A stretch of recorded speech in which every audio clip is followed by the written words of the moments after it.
అందరికీ మంచి చేస్తున్న కూటమి ప్రభుత్వాన్ని ప్రజలంతా ఆశీర్వదించాలని మంత్రి నిమ్మల రామానాయుడు కోరారు. పశ్చిమ గోదావరి జిల్లా పాలకొల్లులో 73 మంది లబ్ధిదారులకు సీఎంఆర్ఎఫ్ చెక్కులను మంత్రి నిమ్మల అందజేశారు.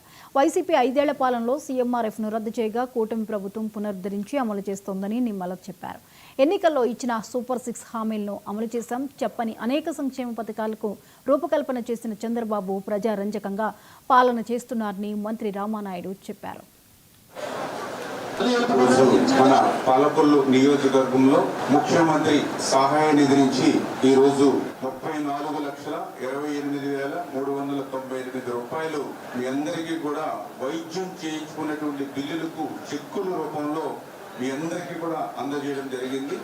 ఇప్పటి వరకు మన పాలకొల్లు నియోజకవర్గంలో 7,49,45,964 రూపాయలు, అంటే ఈ సంవత్సరం కాలంలోనే 7.5 కోట్ల రూపాయలు అక్షరాల వైద్యం నిమిత్తం మీకు చెక్కుల రూపంలో ముఖ్యమంత్రి సహాయ నిధి ద్వారా మీ అందరికీ అందించడం జరిగింది. అదే గత ప్రభుత్వం 5 సంవత్సరాల్లో ఇందులో బేడ అంటే పావుల వంతు కూడా మీకు ఇచ్చినటువంటి పరిస్థితి లేదు. అరే ఆ రోజు ప్రభుత్వానికి ఈ రోజు ఉన్నటువంటి ప్రభుత్వానికి ఎంత తేడా ఉందో మీరే దయవుంచి అర్థం చేసుకోవాలి. ఒక పక్కన సంక్షేమం ఇస్తూ ఉన్నాం, తల్లికి 100 చొప్పులు ఇస్తూ ఉన్నాం, ఏదైతే ఆర్టీసీలో ఉచితంగా మహిళలకి ప్రయాణ సౌకర్యం కల్పిస్తూ ఉన్నాం, ఏదైతే డిఎస్సి 16,000 పోస్టులు మొన్ననే భర్తీ చేసినటువంటి పరిస్థితి మీరందరూ కూడా చూశారు.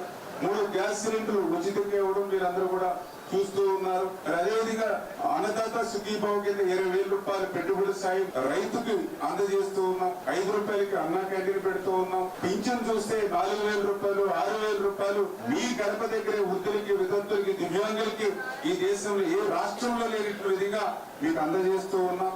అంటే ఇట్లా ఇంత పెద్ద ఎత్తున సంక్షేమం. మరొక పక్కన రాజధాని నిర్మాణం, పరిశ్రమలు, పారిశ్రామికవేత్తలు, ఇట్లా సంక్షేమ అభివృద్ధిని నడుపుకుంటూనే మళ్ళీ ఇన్ని కార్యక్రమాలు మీ ద్వారా చేసుకున్నటువంటి ఈ యొక్క మంచి ప్రభుత్వాన్ని, పనిచేసేటువంటి ప్రభుత్వాన్ని, మానవత్వం ఉన్నటువంటి ప్రభుత్వాన్ని మీరందరూ కూడా ఆశీర్వదించాలని చెప్పి మిమ్మల్ని అందరినీ కూడా